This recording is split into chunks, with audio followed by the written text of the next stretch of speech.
제스낭이 코스모스라고 하는 새로운 이제 월드 파운데이션 모델을 발표했는데 이게 피지컬 AI 학습시키는 플랫폼이라고 보시면 돼요. 자율주행 자동차하고 로봇, 그중에서 로봇 중에는 휴머노이드, 로봇에 챗 GPT 모먼트가 온다. 그런 생각을 해보세요. 한 달에 30만 원 냈더니 내가 혼자 살고 있는 집에 와서 설거지도 다 해주고 집 청소도 싹 다 해주고 각종 말동무도 해주고 나 영어 공부해야 할 때는 영어도 막 대화해주고 일본어 공부해야 되니까 갑자기 일본어를 막 나와 대화를 해줘. 근데 30만 원이야. 할 것 같지 않으세요 이거? 휴머노이드가 앞으로 산업 구조에 어떤 영향을 미치게 될까요? 우리나라의 산업을 놓고 봤을 때 많은 분들이 잘 모르고 있는 숫자가 한 가지가 있긴 해요. 산업 분야에 로봇 적용된 비율, 예를 들어 노동자 1000명당 로봇을 몇 대 쓰느냐 이런 통계가 있거든요. 이런 걸 보면 한국이 전 세계에서 1등입니다. 어떤 분들 우리나라가 5등, 6등 할 거라고 생각하는데 1등이에요. 그것도 월등하게 1등. 2, 3등 하는 국가 중에 뭐 일본 있고 독일 있고 순위가 왔다 갔다 하거든요. 그런데 이래 얘기 드리면 근데 난 주변에서 로봇을 본 적이 없다. 주변에서 보는 로봇은 우리 집에 있는 로봇 청소기, 우리 집에 있는 남편 이 정도면 로봇 같고 주변에 로봇은 없다. 식당에 있는 그 서빙 로봇 그것도 로봇입니까? 이렇게 물어보세요. 이렇게 제목만 왔다 갔다 하는 애. 그런데 산업 현장 로봇은 여태까지는 인간처럼 생기지가 않았어요. 그래서 주로 작업 현장을 가보게 되면 인간하고 작업이 분리되어 있어요. 왜냐하면 부딪혀서 다칠 수도 있고 인간이 할 수 없는 환경에 들어와서 뭔가 하는 거기 때문에 분리되어 있었는데 휴머노이드의 가장 큰 특성이 인간처럼 생기고 인간의 동작을 따라하는 존재거든요.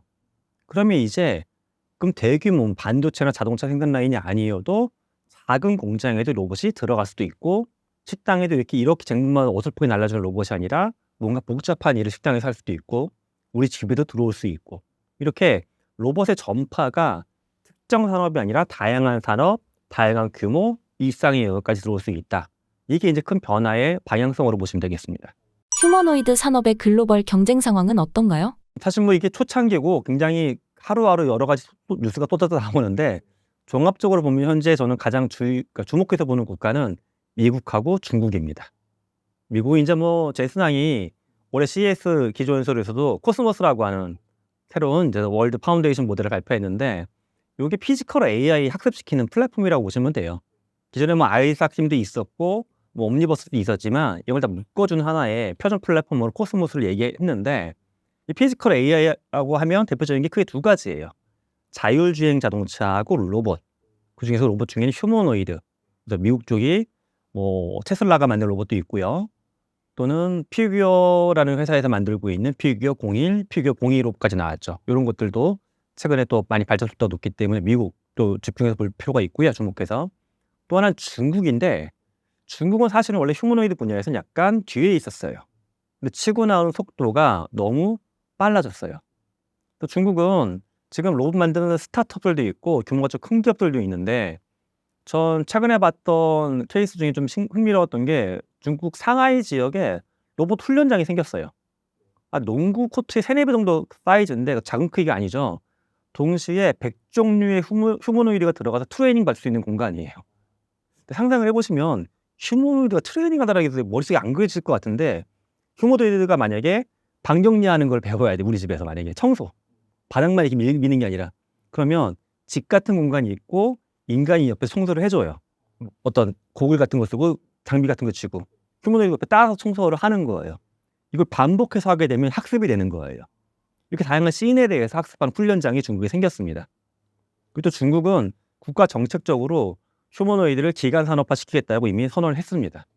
최근에도 보기에 친절 행사에도 로봇 갖다 쓰기도 하고 그래서 중국하고 미국의 발전 속도가 좀 빠른 편이고 그 다음에 유럽 쪽, 유럽에서 특히 독일 쪽이 좀 잘 치고 올라오고 있고 반면에 이제 한국이나 일본이 원래는 잘하는 편이었어요.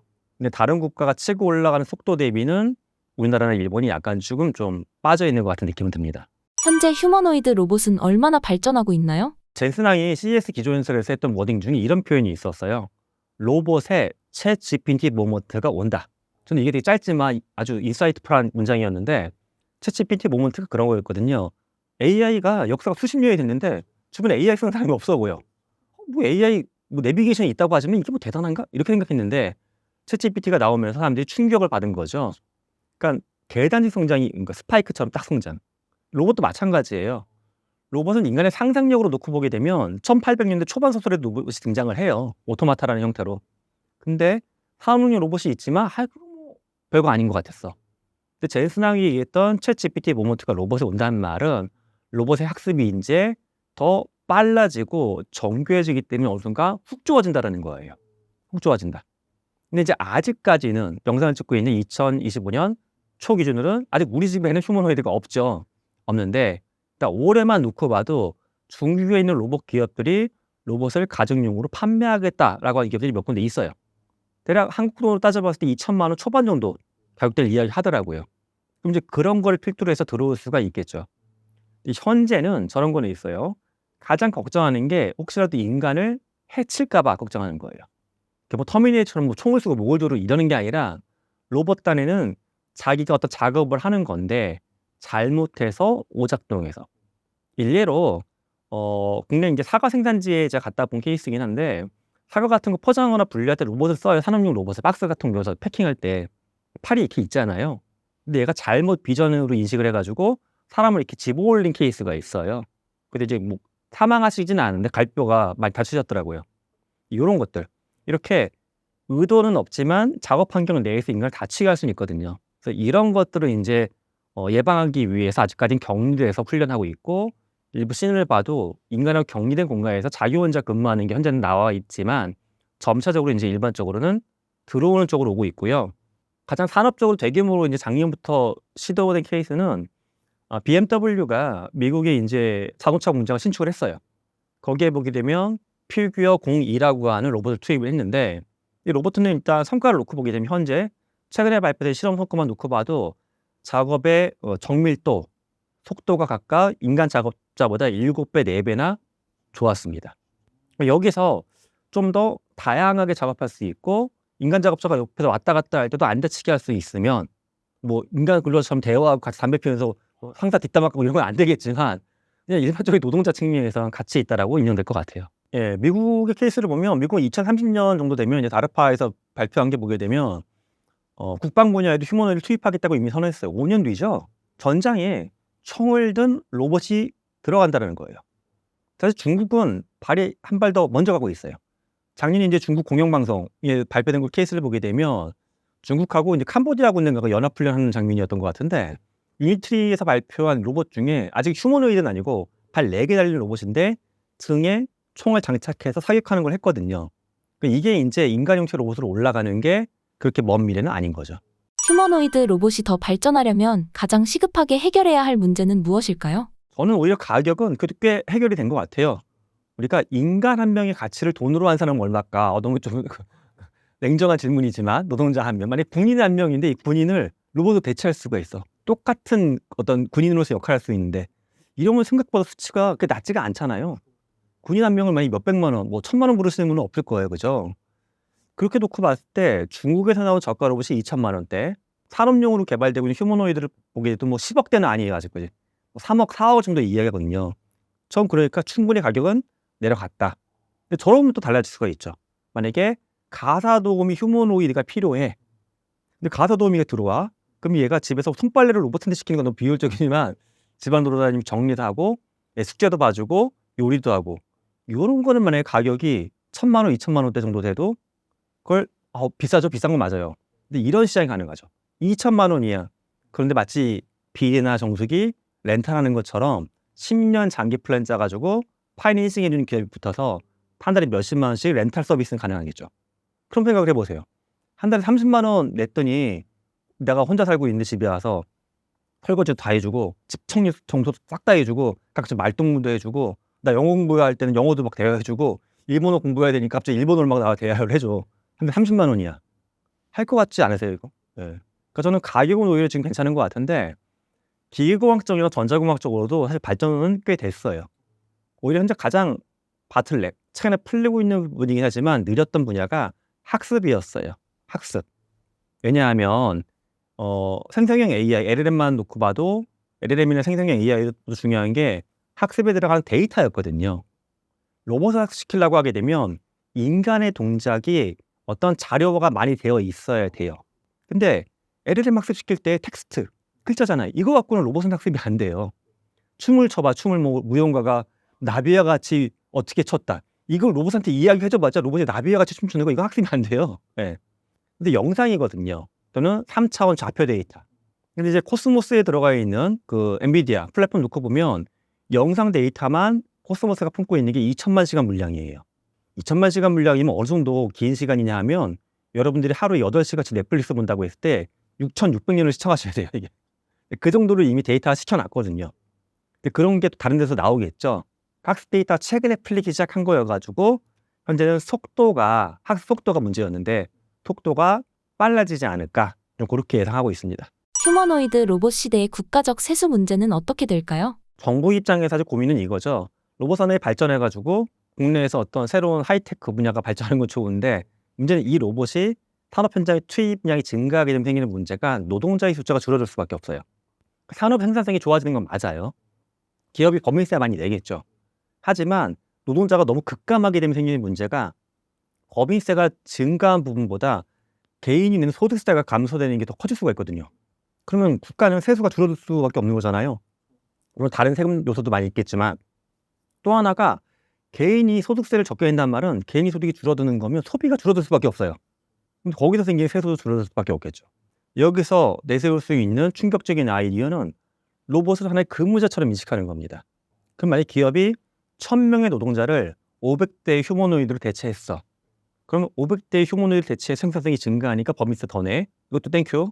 하지만 500대의 로봇이 근무할 때 얘네 하나하나가 발생시킨 생산량에 대해서도 세금을 내줘.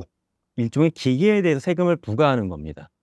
이래서 양쪽을 가져와야지만 밸런스가 맞을 것 같아요. 안 그러면 어떤 문제가 있냐 하면 기업이 단기 순이익이 증가해. 그럼 그거를 다른 데 대투자하거나 뭐 이렇게 해가지고 법인세를 예전처럼 그냥 낮춰버릴 수가 있어요. 그럼 국가재정 파탄납니다.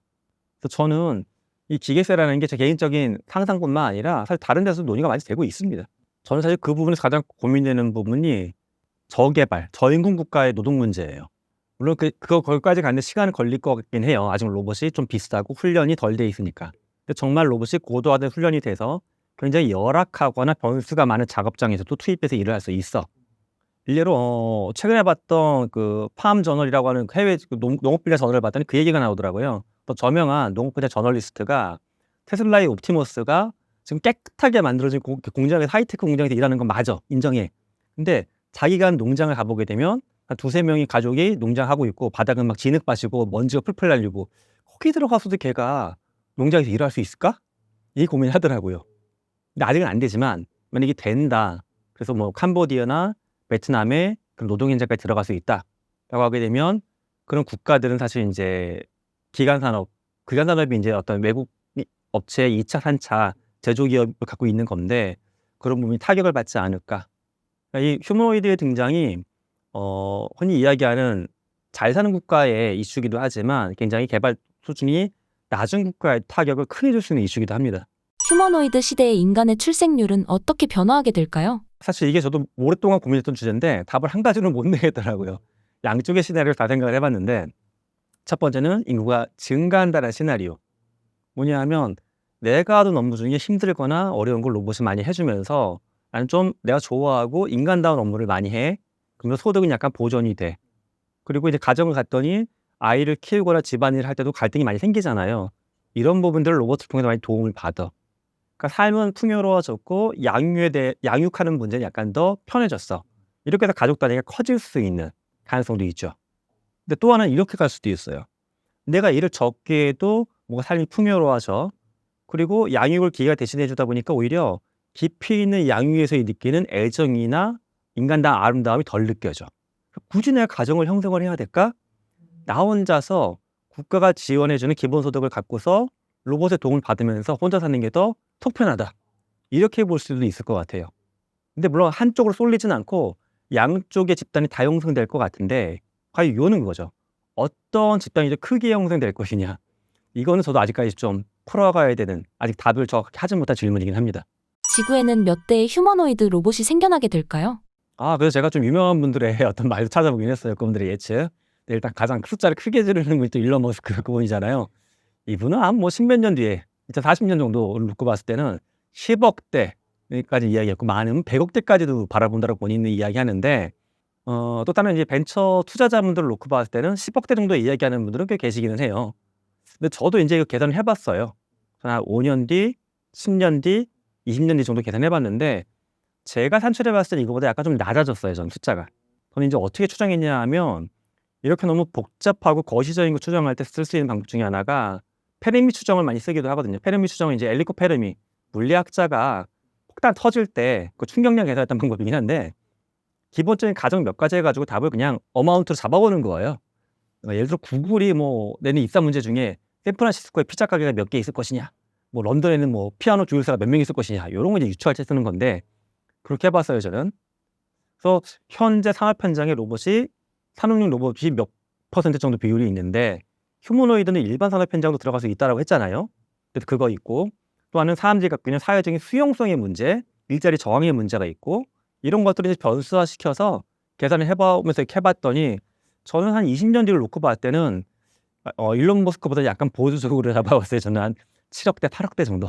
지구상의 인구가 이제 현재 이 AI나 휴머노이드 이슈 전 버전의 유엔 보고서를 놓고 보게 되면 인류가 증가 추세거든요. 약간은. 그래서 한 90억 정도 가까이 바라보고 있긴 해요. 85억에서 90억. 그렇게 놓고 봤을 때도 85억 명 있는데 휴머노이드가 8억 대가 있다 그러면 인구 대비 10분의 1이니까 인간 대비 10분의 1이니까 어마어마하죠. 여담이긴 한데 10대 1로 만약 전쟁을 하게 되면 터미네이터 세계관이 현실화가 되는 거지 진짜. 신사임당 시청자분들을 위한 한마디 부탁드립니다. 네, 여러분도 혹시 토큰 아십니까? 토큰 하면 뭐가 생각나십니까? 아마 굉장히 젊은 구독자분들은 토큰 하면 암호화폐 생각하실 것이고 저처럼 나이가 있는 분들은 버스 토큰 생각하실 거예요. 버스 토큰 1990년대 후반까지 쓰다가 없어진 물건이죠. 이렇게 우리가 살아왔던 건 사실 굉장히 빠르게 변했습니다. 다만 이제 인간은 인지적으로 봤을 때 지난 변화를 자꾸 무시하는 경향이 있어요. 변화가 너무 빠르다라고 스스로 생각하면 이게 엄청난 스트레스 작용이 되거든요. 근데 저도 뭐 변화를 좋아하는 사람은 아니지만 우리 앞에 놓인 변화의 속도나 총량은 더 강하게 다가온다. 이게 냉정한 현실인 것 같습니다. 그래서 변화를 냉정하게 바라보시고 너무 스트레스 받지 마시고 하나하나 배워가시면서 즐기시면 좋겠습니다. 변화를 즐기는 여러분이 되시면 좋겠습니다. 고맙습니다.